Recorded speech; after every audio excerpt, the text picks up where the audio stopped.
Over the past 11 plus years of my professional detailing career, paint has been an area that I've really focused on most, doing paint corrections, finishing down cars to absolute perfection without swirls, without scratches, trying to get them as perfect as possible.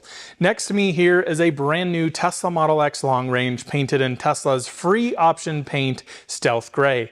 This is a color that came out in 2024, first on the Model 3, the refresh Model 3, and it has now moved over to the Model X. And what we're going to do today is take you on an entire paint quality analysis tour. So we're going to look at quite a few different aspects of this vehicle, including paint thickness, paint consistency throughout panels, and different areas on the vehicle.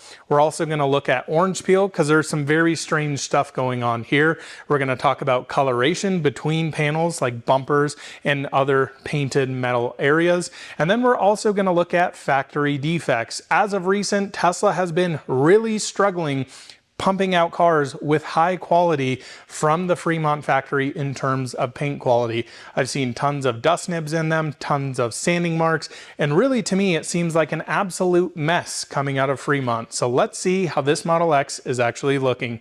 Welcome back, let's jump into it.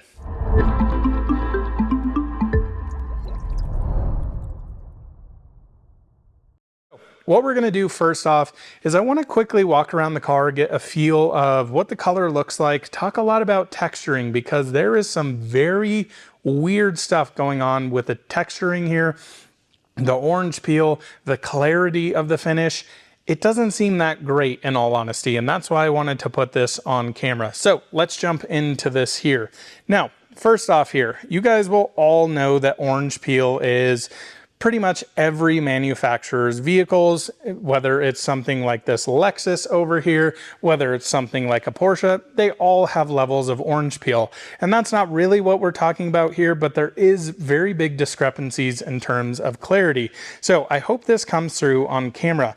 These hex lights up here are actually perfect for showing you what orange peel looks like between panels and overall finish. What I want you to notice here is look at the orange peel over here. And then you have some very strange spots like this in this particular area where the orange peel completely changes. And from the naked eye, I can see this probably from 6-7 feet back. It is right here, and you can see how that changes when I move around the vehicle. The other strange thing that I'm noticing is this changes from panel to panel. For example, here, this front fender looks very dull and not very clear compared to the bumper here. Just look at the lights in here. You can see how much more deeper, how much more rich this looks. And then you come up here and it looks very dull. It almost looks to me like the point of the clear coat hadn't properly hardened or something similar like that. I hope this comes through on camera. This really is a challenge, but in person, this really stands out to me. Again, look at the lights here. They look very dull, very cloudy, and then almost crystal clear. And this is kind of throughout this entire Model X here.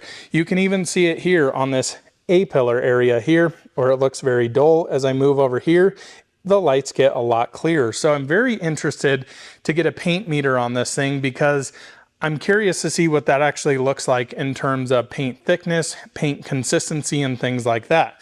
As I look down this door, it actually looks great. But again, this fender up here is probably the worst area. The texturing is just absolutely terrible. Hopefully you'll be able to see this on my scan grip light. It looks a little kind of fuzzy around it would be the best way to describe it. And then I put it around here and you can see the circle around that light is a lot more clear. Even looking at the mirror here, this looks a lot more brilliant, a lot more rich, a lot deeper compared to areas like this. Again, I really hope this comes through on camera because in person, it is so visually apparent.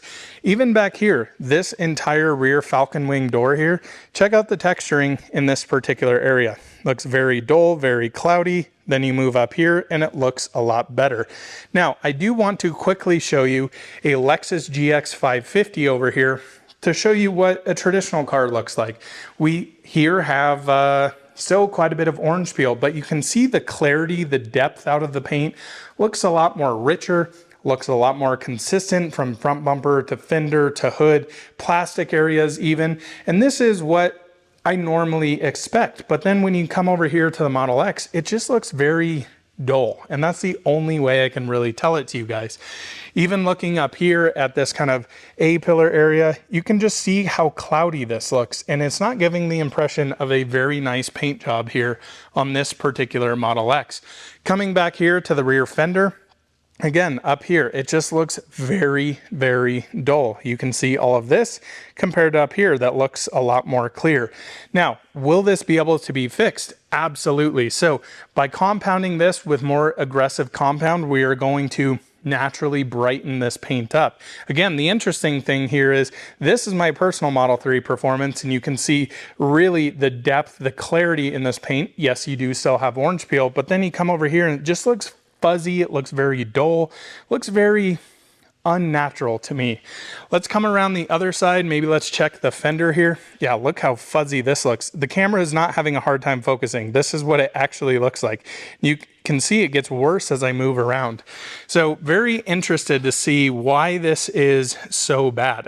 I mean, genuinely, the camera looks like it's having a hard time focusing. Even in here, I don't know if you guys will be able to see this. You can actually see all these weird kind of tick marks in these. This is all sanding marks, and this almost looks to me like it's underneath the clear coat. So I'll be interested to see if I can get that out, but this area has definitely been sanded in here. As you can see all those pigtails underneath. I believe that to be underneath the clear, but we'll definitely take a look at this once I get it into the bay, detailing it. But yeah, actually looks pretty clear here. So I don't think that's sanding marks on top of the clear coat, but it's a definite impression in there to say the least. So moving down to the driver's side here, and still noticing quite a few of the same things going on. It is pretty strange because sometimes when you put a light on it, it looks actually pretty nice.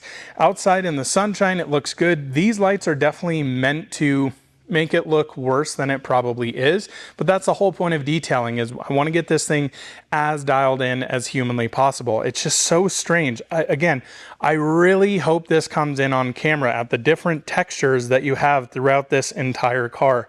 I really hope it comes through, but nonetheless, moving down the driver's side, a little bit harder to see over here. Again, the mirrors look almost crystal clear in there, so that looks good. And then you come back to the hood, and the texturing, it's just fuzzy. So my interpretation with this is we're going to be able to make it look better with compounding and polishing. I know a lot of you are going to doubt me in basically telling you that this texture can be compounded out. So during our paint correction stage, we go through, do a heavier cutting compound, and then a polish afterwards to refine it. But let me show you some differences here working already here on the Model X.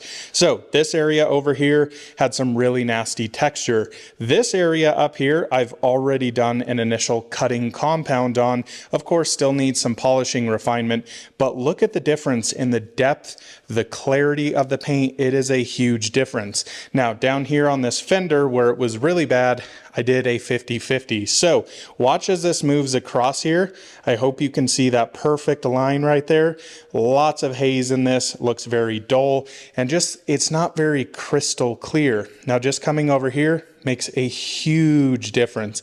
In person, night and day. Hopefully, yet again in this video, it comes through on camera. But if I pull up close here, you can very much see that. And then boom, over here, the paint is deeper, it's richer, a whole heck of a lot more clear. So unfortunately, yeah, sometimes this is what you have to do to a brand new car to remove some oddities like this. But man, this thing is going to look awesome. Getting it fully compounded, getting it fully polished. And honestly, I really have no issues here with how this paint is going to come out after our paint correction and polishing section. Coming down here to the front bumper, again, noticing the same difference here. Look at the light flicker in here. So as you can see there, very smooth where that light is actually hitting it. You can actually see some water spots. Then you come up here and it looks very dull, looks very hazy. Now I want to showcase this because to me the bumpers are completely different colors, which is not unnatural, but you can almost see this has a completely smaller metallic versus up here. It's also way different color. Yeah, completely different color. Let's look here to the hood. That actually almost looks better, which is strange because the hood looks pretty good with the fender there. Pretty strange. Let's check out this side. Yeah, same thing going on here. You can almost get purples out of this, or up here you don't get as much. It's this pinkish purple hue throughout. Very strange. Again, tons of haze in this particular area. Let's look here on the mirrors. This is what's strange to me. So most people tell me, and I do somewhat understand this argument, because front bumpers are painted at a different time than the rest of the car. But what I can't figure out is, we have paint codes here. We have the size of metallic, we have the color. I understand the primers can be different between these two materials, but how do you get mirrors that perfectly match this color when these are actually plastic?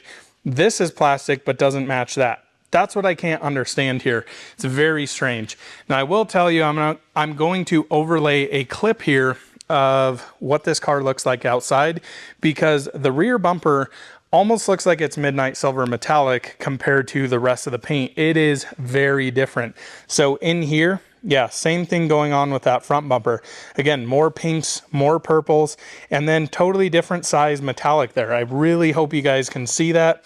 Same thing going on here. Pretty wild. Let's check the rear spoiler. Now the spoiler looks more like the rear bumper, front bumper to me, but still very strange to say the least. This is the area you guys were just seeing that clip. Look at the color difference there, the way the metallic hue is. In person, this is so noticeably different with light on it, and especially outside, completely different. So now that we understand the texturing's a little bit weird, things like that are weird, next I want to move into our paint thickness readings. So I'm going to grab our thickness meter. We're going to walk around the car, get a general feel at the consistency, at the overall thickness, and I'll give you an evaluation then. After the fact, what we're going to do is walk around the car and look for factory defects. So we're going to look for sanding marks, which I've seen a few. We're going to look for dust nibs, which these cars coming out of Fremont, I've seen a crazy amount on, especially on Model 3 Performance painted in Quicksilver. But we'll really evaluate this one. I'll walk around, do a full evaluation of it.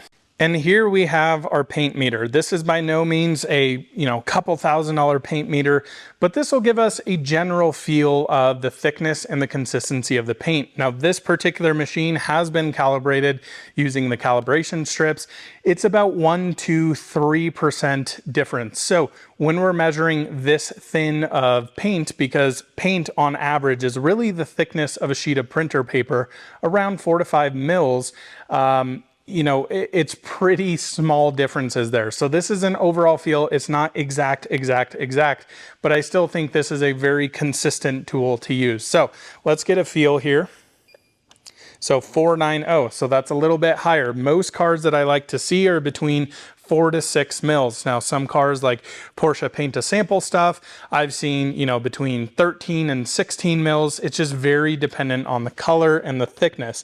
Now keep in mind with this, the thickness we're taking a reading of is basically from the top of the clear coat where this tip is, it's sending a signal down to the actual metal, sending a signal back and measuring that difference. That includes your primer, that includes your color coat and your clear coat. And some cars are very different. Tesla, for example, the pearl white paint that I had on my old Model 3 had thicker paint than the midnight silver metallic over here by almost double, and that was because of the pearl layer in between. 421 up here, and again we're measuring in mils, not millimeters, so we're not having 5 millimeters of paint on here. Actually looking decently consistent, even though we have weird texturing marks like this. So I want to place this down here, 492, and we'll just come over here. And again, 481. So that's actually fairly consistent in all honesty. 427, so definitely a little bit lower, but that is pretty darn close in all honesty. So that's our lowest reading so far, 404. So let's go right here. So you can see those are actually pretty close. Moving to the fender, that's our lowest reading. It's really surprising to see how different these cars are. So this is what I'm talking about here. If I wanted to go in here and completely wet sand this car, we only have 3.45 mils of paint to actually work with, 3.5. That is really below industry average. If I were to take, let's say half a mil of paint off, a mil of paint off, I don't know how much clear coat I actually have there. So I would not be, hard pressed to tell my customer, hey, we got to do a full in-depth wet sand on this because we don't have a ton of paint on this car. So not only are we looking for consistency here, but we're actually looking for thickness. So that is definitely a little bit on the lower side there. Just want to get this top area kind of nailed down here. So this actually looks very consistent until I said that. 335, so that's our lowest reading. Coming here, 392, 541. So honestly, I think what you guys are seeing here is it's a little all over the place, how you can have, low threes, high fives in certain areas. It's pretty crazy how inconsistent these cars are actually painted. And the surprising thing to me is these cars are all painted by robots. They're not hand painted. They know exactly how much flow is coming out of the nozzle. And it's very surprising to me how inconsistent certain cars can actually be. Moving down here to the Falcon wing door, we have a very low reading of 327 there, 464, 389. Let's come down here, 465, 353. So really all over the place. Again, my job as a professional detailer here is to make the car look as good as humanly possible. So, again, I'm not going to recommend my customer we go in here and wet sand the ever living heck out of this car because I don't really feel like we have enough paint to do that. Now, I do think a lot of this texturing absolutely will completely come out, if not almost completely come out, with a stronger compound and some polishing. I think we're going to get the clarity up. The paint's going to look a lot more consistent throughout. So very confident in saying that we can make it look a lot better. 469 there, 525. Let's come all the way down here. 335 there and 303. Dang, that is not a lot of paint, folks. That is really crazy. So you'll see back here, I can't actually read this. Oh, maybe I can. I forgot this was metal. 247. So that's why this texturing's not looking great. There's not a lot of paint going on there. Wow, all over the place. So very interesting here, the clear areas, although it doesn't look very clear here on camera. Again, looks like the camera's out of focus. Way higher than these other areas that have a ton of orange peel and texturing. Like that just looks very, very, very bad. Really, really bad in all honesty. So let's look here. I still see those kind of pigtail sanding marks here. So that was 457. It's come to over here. 554. So interesting that they've done quite a bit of work there. Just want to pop this open so we can get some more measurements down here.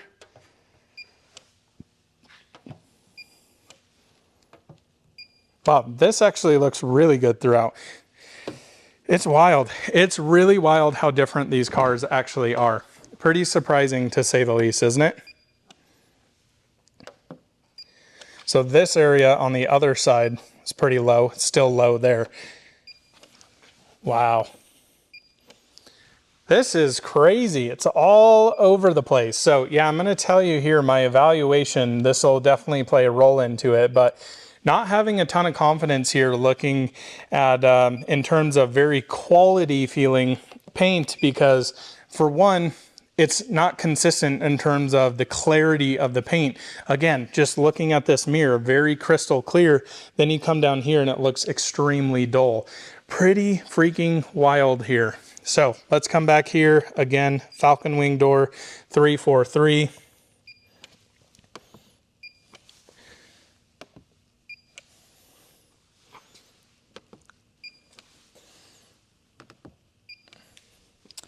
So I think that kind of wraps up our, overall paint evaluation here with the Model X in terms of the thickness readings, the consistency readings. And yeah, it's all over the place. We have some very thick areas, in the 5.5 mils region and then down into 303. I do want to check one more time because I think this was our lowest on the other side. Let me get this thing loaded up. It is, yeah, pretty surprising. Let me know in the comment section what you guys think of the paint consistency. A lot of you have watched this channel, so this side has a lot more paint than the other. It's crazy. So I think next steps here to finish off our evaluation, we've looked at the bumpers, don't necessarily match. The mirrors match, which is very weird. The spoiler doesn't match, but it matches the bumpers. Strange. We've done our thickness readings. Now let's jump into defects. So what I'm going to do here, I'm going to shut off all the lights here. I'm going to look for defects. We're going to look for sanding marks, of course, and we're also going to look for dust nibs. So any sort of contamination that got into the paint during the painting process. Now, sometimes these can be fixed, sometimes they can't. Sometimes those dust nibs are actually down into the original layer underneath even the colored layer sometimes. And if you go to denib some of these, especially with Tesla, it'll look like a little rock chip. It'll normally be white underneath there, sometimes black, but it looks very strange when you take those out. So ideally, you don't want to always remove those. I typically leave them in when we're doing paint correction polishing here, just because I don't want it to look like little rock chips. Doesn't look very good on the car. So let me spend a few minutes here evaluating the paint, and then I'll bring you back, show you all the defects found. Okay, so here's where the video gets very weird. So as you can see, there's some tape marks around the vehicle, and those are really paint defects. Now, arguably, you could say, yes, this has paint defects all over it with the clarity, the texture, all of that fun stuff. But what I'm really looking for here is contamination in the paint, as well as paint defects such as factory sanding marks, rotary polishing marks, any sort of that stuff. Now, my impression here with Fremont-built Teslas in general was lots of paint contamination. I recently just did some videos on the new Quicksilver Model 3. I've had it on Stealth Gray Model 3 as well, and I was like, are you guys literally painting these in the parking lot? Like, how are you getting so much dust in the cars? And this is completely different. I'm almost head scratching. I quite literally am head scratching as I'm filming this right now of how they have so little paint contamination areas and so little sanding marks. I understand the sanding marks thing because it seems to me like Tesla doesn't do a ton of this quality control. You'll see it here and there, but it's like you can have an entire hood that has, you know, dust nibs all over it and they hit like one here, and it's like, I'm not sure where you're going at. So very strange stuff. I found one sanding mark.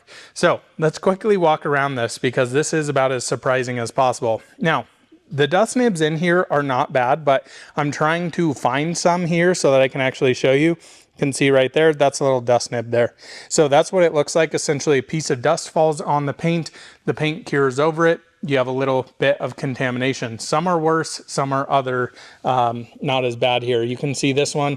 This is typically what I expect to see. And again, on Model 3, even Stealth Gray, it's just all over the hood. So I am happy to see that contamination is down. I have very much looked through the fenders, the doors, all of these areas. And as you can see, the lack of tape around this car is very surprising. So over here, you can see another dust nib there. Again, perfect representation of what they look like. I'm just shocked this isn't just filled with them here. Very strange stuff going on here. Up here, you can see a little guy right there. There's another little one right here. Again, my eyes as a professional detailer, very trained just to go boop, oh, right there. Now here is their only sanding mark, which is very strange, and it's not under the paint. The other weird thing I was noticing here, remember all of those little pigtails I was talking about? We still have them here. I hope you guys can see this. Yeah, like up here, you can really see it, but that is not on top of the clear coat. The only sanding mark I've seen on this car is right here, and it's very minor. So they actually sanded this particular area. Let me see if I can get a better angle on it. So what you'll notice there is right there, right above that piece of tape, you can definitely see how the orange peel changes. So they've quickly wet sanded this, polished it out, but then they missed this back area with actually polishing it. So it looks like this kind of ghosty haze right in here. Yeah. So that area is perfectly sanded down, but they missed this total area. That's something I see a lot. But again, I am still seeing those pigtails all the way up here as well. Very strange what's going on here. The only reason I put tape on the taillights here is because every single Tesla is completely scratched and always needs polished here on the plastic taillights. So I would say that is a factory defect. Now, in terms of scratches on this car, there definitely are a few. Now, I don't think it's necessarily fair to blame Tesla for every single one of these, and I can't like rewind time and go, oh, this scratch was from the car when it was delivered. This one was from the customer who has been driving this car for the last 480 miles or whatever it is.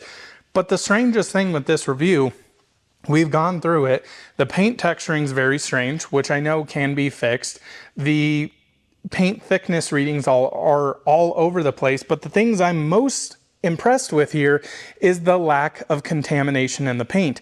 And that is not to be said for anything made like in the last 10 years at Tesla Fremont. I mean, some of these paint jobs, I'm not kidding. I'll try and overlay some clips and photos. The amount of tape marks I have over these cars is insane. And it's literally like they're painting these cars in the parking lot with dust flying everywhere. There's crap getting all in the paint. And I'm actually surprised and very happy to see the lack of contamination here. So I am impressed with that. Now, does that mean I'm actually impressed with the paint quality here? I mean, I'm happy that there's not contamination, but like the cloudiness and the lack of clarity in this paint leaves something to be desired. Again, this car just got paint corrected, so it's not a completely fair comparison, but I just, again, quickly look at the texturing here. It is all very even around the entire car. It's just a consistent level of orange peel. Every single car has that. Porsche has that. Lamborghinis have that. They're all slightly different from each other, have different texturing, but I wouldn't say that Tesla has been, you know, notoriously great in terms of orange peel. But like my Model 3 over there has very consistent orange peel throughout the car. Very strange. And this is very all over the place, but has no paint contamination. So very happy to see that. So I think my final feelings are, okay, it's gotten better, but like now we've gone a different direction and we have very weird texturing throughout the panels. I don't know what's going on at Tesla Fremont, but let me know what you guys think in the comments section below. I would not say this is amazing in terms of paint quality. Wouldn't say it's the worst thing ever because we're going to be able to fix it, but yeah, more to be desired to say the least. Thanks so much for watching another out of spec detailing video here from Clear Detailing in Northern Colorado. We'll see you in the next one soon. Bye-bye.